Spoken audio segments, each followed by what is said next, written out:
Assalamualaikum warahmatullahi wabarakatuh. Salam dan bahagia. Halo. Oke, semoga teman-teman semua dalam keadaan sehat walafiat dan tentunya tetap semangat dalam mengikuti perkuliahan hari ini ya. Sebelum kita mulai sesi perkuliahan hari ini, mari kita berdoa sejenak sesuai dengan agama dan kepercayaan masing-masing. Semoga tiap upaya, tiap langkah kita termasuk mengikuti perkuliahan hari ini senantiasa bermanfaat bagi pencapaian cita-cita teman-teman semua di masa yang akan datang. Berdoa dipersilakan. Berdoa selesai. Oke, baik.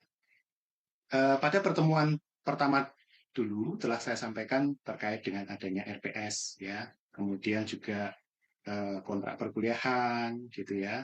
Terus saya harap teman-teman semua dapat belajar terlebih dahulu gitu ya sebelum sesi perkuliahan itu dilaksanakan karena kita menggunakan student center learning untuk pembelajaran kita di kelas MSDM ini ya gitu ya.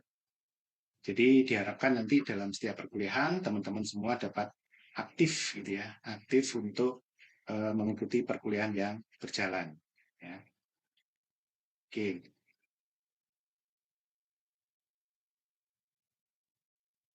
Nah, capaian pembelajaran kita hari ini untuk pertemuan ketiga yaitu harapannya mahasiswa memahami konsep dan proses alur kerja dalam organisasi. Yang pertama, yang kedua adalah mampu menjelaskan analisis pekerjaan dan signifikansinya dalam MSDM. Yang ketiga adalah mampu menjelaskan deskripsi dan spesifikasi pekerjaan.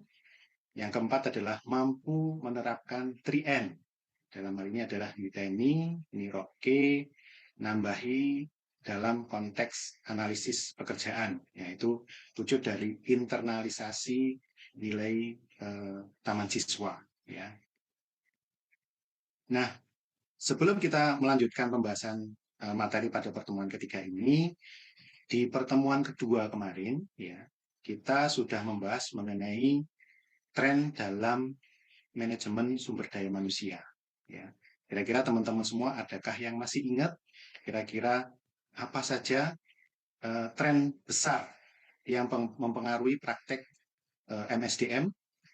Silahkan teman-teman yang bisa menjawab untuk present atau merespon langsung dengan menyebutkan nama dan ininya terlebih dahulu. Silahkan. Saya Pak, saya di Tantri Presti Ayu dengan NIM 23152. Jawabannya teknologi Pak. Oke, baik. Bagus sekali ya. Jawabannya masih ingat ternyata. Jadi teknologi itu tentunya sangat mempengaruhi praktek MSDM gitu ya. Dalam hal ini kita bisa lihat misalkan seperti ada EHRM. Jadi bagaimana menggunakan teknologi untuk pengelolaan sumber daya manusia ya. Nah, selanjutnya teman-teman adakah yang bisa menyebutkan contoh praktis penggunaan teknologi dalam pengelolaan SDM?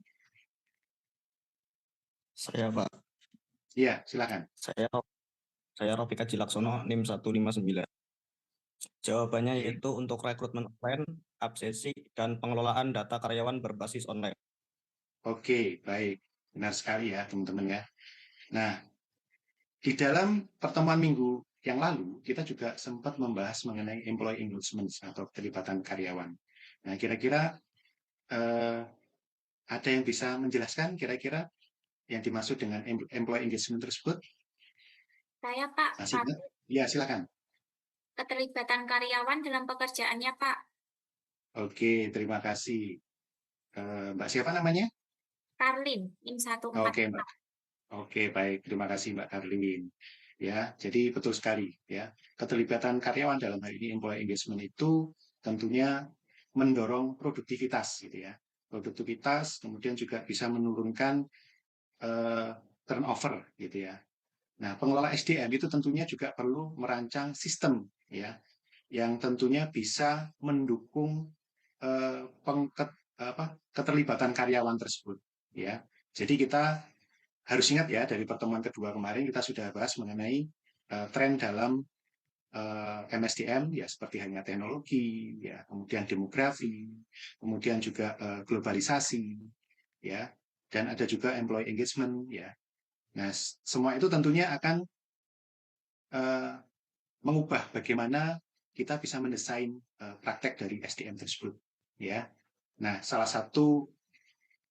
satunya adalah yang kita bahas hari ini, yaitu bagaimana kita menganalisa dan mendesain pekerjaan, gitu ya. Nah, itu merupakan topik yang kita bahas hari ini, gitu ya.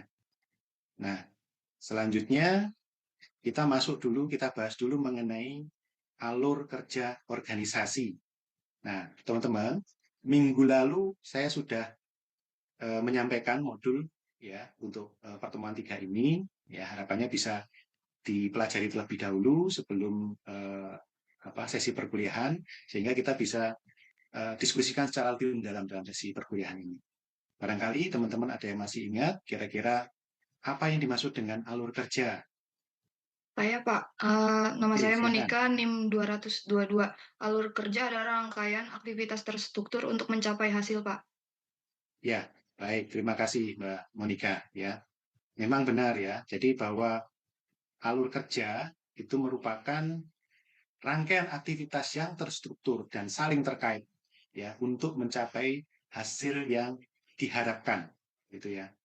Jadi artinya dalam suatu perusahaan atau organisasi itu pekerjaan itu bukan suatu hal yang terpisah-pisah sebenarnya, tetapi kemudian saling berkaitan antara satu dengan yang lain, saling mendukung untuk kemudian bisa menghasilkan suatu output. Output dalam hari ini itu bisa berupa produk, ya, produk fisik atau jasa layanan, gitu ya. Nah, contoh sederhananya, misalkan kalau kita ada pabrik pembuatan roti, gitu ya, maka kemudian ada bagian penyiapan bahan baku, kemudian ada bagian pembuatan adonan, ada bagian pemanggangan, ada distribusi, ya, pengemasan sampai kemudian distribusi. Nah, tentunya semua tahap itu akan terhubung antara satu dengan yang lain, sehingga bisa mencapai tujuan yang diharapkan, ya.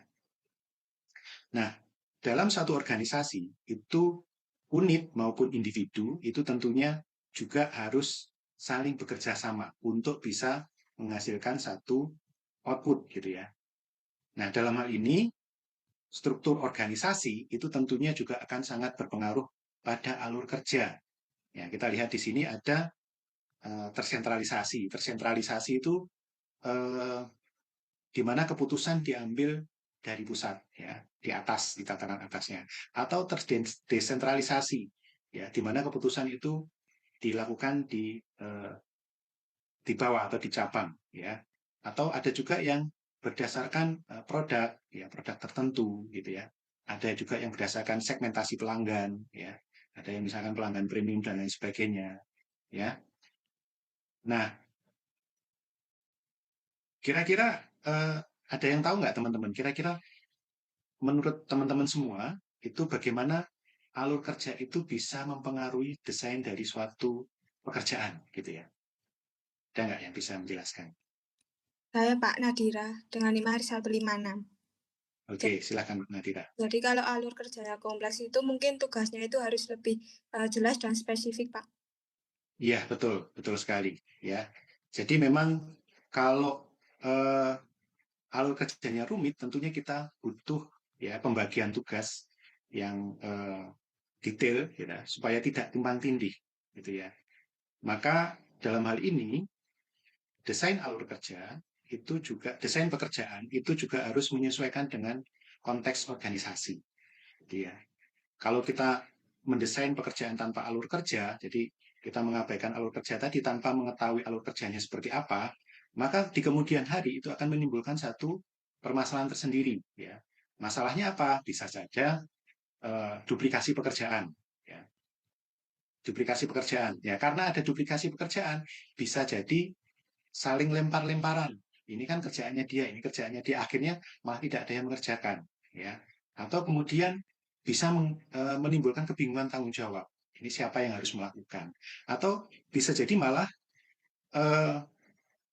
ada bagian yang terlewat. Jadi ada satu kerjaan yang tidak ada tuannya, istilahnya tidak tahu siapa yang harus melakukan, gitu ya.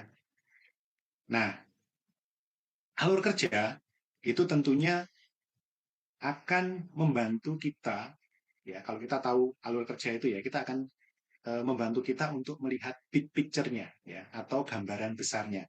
Bagaimana suatu unit atau individu itu harus bekerja, ya, harus bekerja sama untuk menghasilkan suatu output, ya, secara efektif dan efisien. Efektif itu artinya tujuan tercapai, efisien itu tentunya menggunakan sumber daya seminimal mungkin, ya. Itu yang kemudian harus diperhatikan, ya. Kemudian berikutnya, nah, bagaimana kita bisa melakukan analisis alur kerja? Nah, analisis alur kerja kita bisa mengidentifikasi dulu, ya, masukan bahan baku, ya, apa saja bahan, ya, data ataukah ada informasi yang dibutuhkan, ya, sebagai bahan bakunya, ya, ya, itu tergantung dari perusahaan bergerak di bidang apa, gitu ya. Kalau manufaktur ya tentunya bahan bakunya bersifat fisik, tapi ada juga yang bahan bakunya berupa data, gitu ya, penyedia jasa dan lain sebagainya. Nah, kemudian kita juga harus mengidentifikasi peralatan apa yang kemudian digunakan, ya. Peralatan ini kemudian ada fasilitasnya, fasilitas apa yang harus ada, adakah sistem khusus, ya, atau software atau apapun itu yang diperlukan untuk bisa menghasilkan output nantinya. Nah, tentunya yang nggak kalah penting adalah sumber daya manusia, ya. Sumber daya manusia tentunya meliputi pengetahuan, kemudian keterampilan, ya, dan kemampuan apa saja yang dibutuhkan untuk dapat melaksanakan tugas dalam hal ini. Nah, kita tahu di bagian awalnya ada bahan baku, peralatan, sumber daya manusia. Nah, kemudian kita juga perlu tahu mengenai aktivitas, ya. Aktivitas apa saja, tugas apa saja yang harus dilaksanakan supaya bisa menghasilkan output, gitu ya.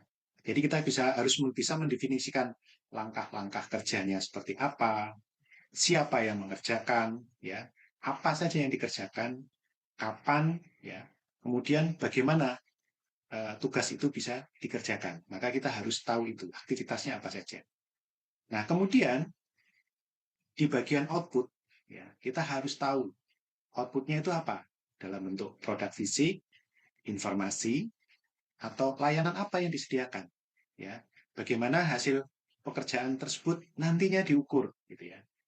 Nah, kita harus tahu itu, sehingga dari sini kita bisa punya gambaran alur kerjanya apa. Nah, ini penting sekali ya teman-teman harus mengetahui alur kerja ini supaya nanti apa yang dikhawatirkan tadi saya sampaikan sebelumnya, adanya ketidakjelasan, ada yang terlewat dan sebagainya itu nggak terjadi, ya, gitu.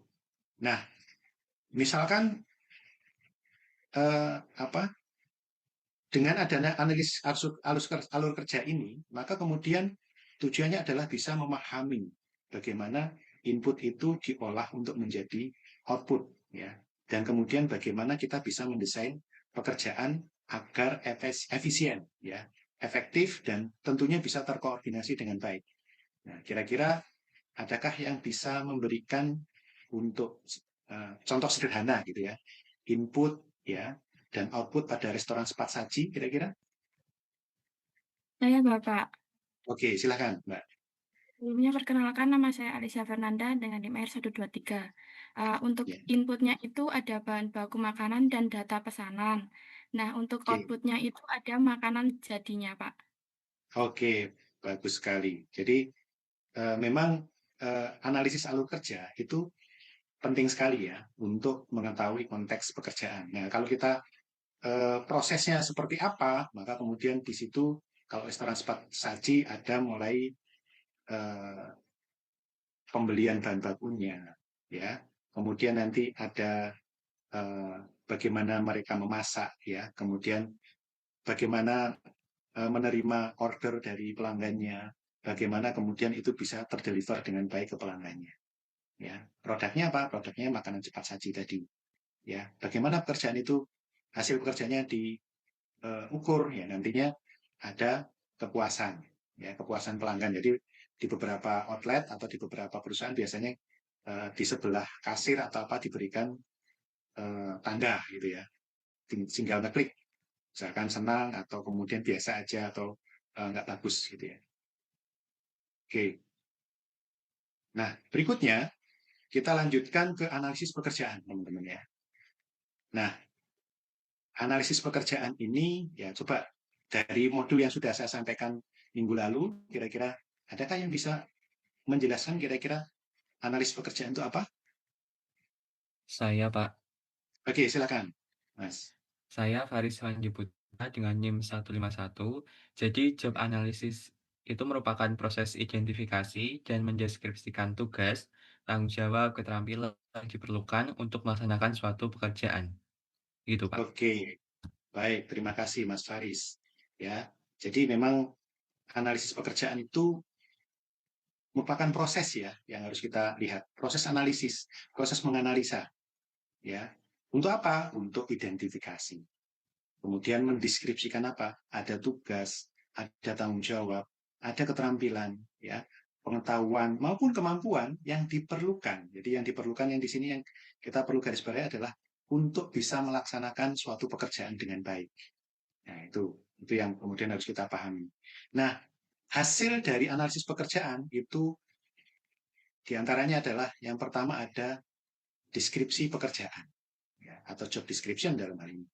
Nah, ini merupakan dokumen tertulis ya, dokumen tertulis yang tentunya mencantumkan ada tugas, ya, kewajiban, tanggung jawab, ya, atau dan aspek-aspek utama dalam suatu pekerjaan dalam suatu organisasi, ya. Itu yang perlu kita ketahui. Kemudian ada juga produk yang kedua adalah terkait dengan spesifikasi pekerjaan atau job specifications, ya. Nah, ini dokumen tertulis juga. Jadi dua-duanya adalah hasil dari analisis pekerjaan itu apa? Dokumen tertulis. Ya, tinggal mencantumkan apa saja. Kalau deskripsi pekerjaan tadi ada tugas, kewajiban, tanggung jawab. Kalau yang di spesifikasi pekerjaan ini itu meliputi pendidikan, pengalaman kerja, keterampilan, kepribadian, dan sebagainya. Ya, yang tentunya diperlukan untuk bisa menyelesaikan suatu pekerjaan. Ya, gitu. Ya. Kemudian contoh sederhana nih dari analisis pekerjaan. Ya, kita bisa melihat misalkan ada deskripsinya bisa mengelola media sosial dari perusahaan. Maka spesifikasinya biasanya kita minimal misalkan S1 komunikasi ya. Kemudian ada persyaratan pengalaman selama 2 tahun, kemudian ada kreatif gitu ya. Itu yang diperlukan untuk bisa melaksanakan tugas itu dengan baik. Nah, kira-kira kalau misalkan contoh tugas itu untuk kasir di sebuah minimarket gitu, kira-kira apakah ada yang bisa menjelaskan kira-kira seperti apa ya tugasnya, kemudian spesifikasinya seperti apa? Ada yang bisa menjelaskan, teman-teman? Saya, Pak Nadira, Oke, silakan. dengan NIM akhir 156, Pak. Oke, silakan, Mbak.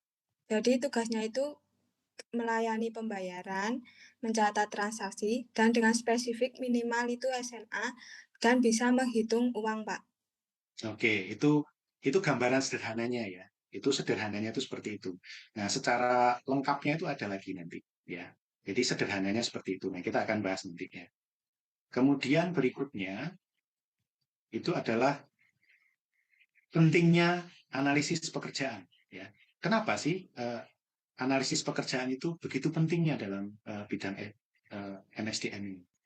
Yang pertama adalah ini hasil analisis pekerjaan itu akan menjadi dasar dari pelaksanaan rekrutmen dan seleksi. Ya, bagaimana kita bisa melakukan rekrutmen kalau kita nggak tahu yang kita rekrut itu maunya orang seperti apa, kita nggak tahu. Ya, kita nggak bisa melakukan rekrutmen seperti itu. Seleksinya juga. Yang dibutuhkan apa? Kita nggak tahu. Nah, itu akan bingung. Ya. Kemudian kalau rekrutmen dan seleksi tadi sudah, selain rekrutmen dan seleksi, kita juga hasil analisis pekerjaan itu digunakan untuk membantu desain pelatihan. Jadi tadi kan ada keterampilan yang diharapkan untuk bisa melakukan pekerjaan dengan baik, maka kalau ada gap ya dari tenaga kerja itu bisa dilakukan pelatihan di situ, pelatihan dan pengembangan. Kemudian juga bisa menyusun sistem kompensasi yang adil, ya. Tentunya dengan beban pekerjaan yang ada ya, dibandingkan dengan beban pekerjaan yang ada, ya. Kemudian juga mendukung evaluasi pekerjaan, apakah pekerjaan itu masih relevan untuk perkembangan yang ada, arah kebijakan perusahaan, gitu ya. Dan kemudian yang terakhir adalah memfasilitasi reorganisasi, ya, struktur, ya, redesign, ya, pengembangan kompetensi baru, ya, sesuai dengan perubahan teknologi, ya, pasar maupun strategi bisnis. Yaitu tentunya kalau misalkan ada tugas yang bisa diotomasi, biasanya tenaga kerja akan dialihkan ke bidang yang lain yang diperlukan perusahaan. Maka kemudian disitulah perusahaan juga harus didorong, tenaga kerja harus didorong untuk bisa mengembangkan kompetensi-kompetensi yang baru. Ya. Nah, apa saja informasi yang dikumpulkan dalam analisis pekerjaan? Jadi yang pertama kita perlu melihat ya adanya aktivitas kerja. Ya, teman-teman bisa ngecek di sini, bisa membaca dari modul yang sudah saya sampaikan. Ya, aktivitas pekerjaan yang sebenarnya apa yang dikerjakan, bagaimana, mengapa, kapan pekerja melakukan setiap aktivitasnya. Kemudian ada perilaku, ya yang kedua. Itu seperti halnya perilaku manusia gitu ya, seperti apa yang diharapkan. Misalkan seperti halnya pemasar, maka kalau pemasar itu harus bisa apa? Harus bisa berkomunikasi dengan baik. Ya. Dia harus menyukai bertemu dengan orang dan lain sebagainya. Ya. Nah, kalau accounting seperti apa? Dia harus bisa tahan dengan pekerjaan yang berhitung ya, dengan dokumen dan lain sebagainya. Ya, itu perilaku. Kemudian ada mesin, alat, perkakas, alat bantu, kita harus tahu ya. Informasi mengenai alat-alat yang digunakan ya. Kemudian juga ada standar kinerja untuk penilaian karyawan nantinya ya. Kemudian kita juga harus tahu mengenai konteks pekerjaan ya. Konteks pekerjaan itu apakah sifatnya fisik ya, jadwal kerjanya ya, insentifnya ya, jumlah orang yang bisa berinteraksi ya. Kemudian yang terakhir adalah persyaratan minimalnya ya, persyaratan minimalnya mencakup pendidikan, pelatihan, pengalaman kerja, atribut ya. Itu. Kemudian ini ya, berikutnya metode pengumpulan informasi ya, kita bisa menggunakan wawancara, kuesioner ya, kemudian juga observasi ya, catatan gitu ya. Nah, ini dari yang sudah saya paparkan ini tentunya ada keuntungan dan kekurangan ya. Nah, coba saya untuk cek teman-teman yang sudah membaca sebelumnya, kira-kira kalau dibandingkan dengan kita melakukan perbandingan antara wawancara dengan observasi itu, kira-kira apa kelebihan dari wawancara itu? Izin Ada yang menjawab, bisa Bapak. Ya, silakan, Mas. Saya Faris Wandi dengan M151. Jadi kalau wawancara gitu kita bisa tanya mendetail, Pak. Oke, bisa tanda detail karena begitu kita nggak tahu kita bisa menanyakan lebih lanjut ya, gitu. Ya, tapi ada kekurangannya juga. Kekurangannya apa? Informasi terdistorsi kalau kemudian yang ditanyain nggak jawab seperti yang sejujur-jujurnya. Nah, itu kemudian harus kita perhatikan itu, ya. Terus kemudian berikutnya yang kemudian harus kita pahami adalah langkah-langkah dalam analisis pekerjaan. Ya, apa saja? Ya, kita perlu mengidentifikasi penggunaannya itu seperti apa nanti. Ya, penggunaannya hasil dari analisis pekerjaan. Kalau perlu detail, maka kemudian itu perlu kita pertimbangkan. Ya, kemudian latar belakang ya, yang relevan dengan pekerjaan. Misalnya kita perlu lihat bahkan organisasi. Ya, tadi yang sudah kita bahas di depan ya. Kemudian ada bahkan prosesnya, proses kerjanya seperti apa. Ada alur kerjanya, kita harus tahu itu. Ya. Kemudian berikutnya kita harus bisa memilih posisi yang bisa mewakili atau sampel. Kita bisa pakai manajer atau asisten manajer dan lain sebagainya. Kemudian bisa menganalisis pekerjaan ya dengan data-data yang ada tadi. Kemudian kita memverifikasi dari hasil analisis tadi ya dengan menanyakan langsung kepada pekerja maupun kepada supervisor di atasnya. Nah, kira-kira teman-teman ada yang tahu nggak kenapa kemudian kita harus melakukan verifikasi gitu ya? Ada yang bisa merespon? Saya, Pak. Oke, Saya di Tantri Presti Ayu dengan NIM akhir 152. ya. Itu upaya sesuai dengan kenyataan, Pak. Oke, baik. Terima kasih. Benar ya. Jadi kita harus hasil analisa kita harus kita tanyakan kembali. Benar nggak seperti itu? Ya, kalau belum benar ya kita harus menyesuaikannya. Nah, kemudian kita harus mengembangkan deskripsi pekerjaan dan spesifikasi nantinya. Nah, seperti apa formatnya? Nah, kita bisa melihat deskripsi di sini. Kalau ini detailnya ya, ada identifikasi pekerjaan. Isinya apa? Ada jabatan, ada periode penyiapannya. Siapa yang menyiapkan? Ada preparers di sini. Kemudian ada spesifikasi pekerjaan, ya, sifatnya umum. Kemudian ada ringkasan pekerjaan, ada tugas dan tanggung jawab, ya, itu ya. Kemudian ada standar kinerja, kemudian ada kondisi kerja, ya. Di sini juga kita perlu mencantumkan kalau diperlukan dia harus lapor ke siapa, ya, supervisornya dia mensupervisi siapa, bekerja dengan siapa. Nah, itu supaya nanti ada bagian yang tersambung antara satu dengan yang lain. Ya, tanggung jawab utamanya apa. Oke ya. Kemudian bagaimana membuat spesifikasi pekerjaan? Nah, itu seperti ini ya. Apakah kita butuh yang terlatih ya atau tidak terlatih atau berdasarkan penilaian atau menggunakan analisis statistik ya. Kita langkah-langkahnya bisa menggunakan bagaimana menganalisis pekerjaan dan bagaimana kinerja pekerjaan itu diukur, kemudian menentukan ciri-ciri pribadi yang diyakini dapat memprediksi kinerja yang sukses, kemudian juga menguji kandidat terkait sifat-sifat tersebut. Ya, kita juga bisa mengukur kinerja dari pekerjaan kandidat, kemudian kita juga bisa melakukan analisis statistik hubungan antara ciri-ciri pribadi tersebut dengan prestasi kerjanya yang sesuai tentunya. Nah, ini contohnya, ini contoh teman-teman. Ini tentunya teman-teman sudah membaca semua ya. Jadi bagaimana melakukan analisis pekerjaan untuk posisi HRD, gitu, teman-teman. Ya, mulai dari pengumpulan data, identifikasi tugas, penyusunan dokumen, dan evaluasi dan implementasi. Ya, ini tadi hubungannya sama ada validasi juga. Nah, kemudian bagaimana kita menerapkan ya, niteni niroke nambahin di dalam pembelajaran kali ini? Ya, jadi sini kita bisa melihat supaya apa dengan ada niteni niroke nambah ini, kita tidak mulai sesuatu dari nol, gitu ya. Misalkan dengan mengamati, kita bisa melakukan pengamatan yang mendalam terhadap proses analisis pekerjaannya. Ada metodenya seperti apa, formatnya seperti apa, tingkat detailnya seperti apa. Kemudian niroke, yaitu tentunya mengambil praktek terbaiknya. Ya, kemudian juga mengadaptasi, ya, mengadaptasi pengumpulan data yang efektif. Kemudian juga nambahin, yaitu melakukan inovasi dan pengembangan, ya, dengan memanfaatkan teknologi untuk analisis, ya, memasukkan kompetensi digital dan lain sebagainya. Nah, itu ya teman-teman untuk pertemuan kali ini. Nah, selanjutnya teman-teman akan ada tugas yaitu melakukan analisis pekerjaan di salah satu usaha kecil dan menengah, kemudian bisa menyusun deskripsi, ya, dari situ buat presentasi yang menarik, waktunya 15 menit, gitu ya. Bisa juga ada sesi tanya jawabnya selama 5 menit, gitu ya. Nah, hasilnya nanti di-upload di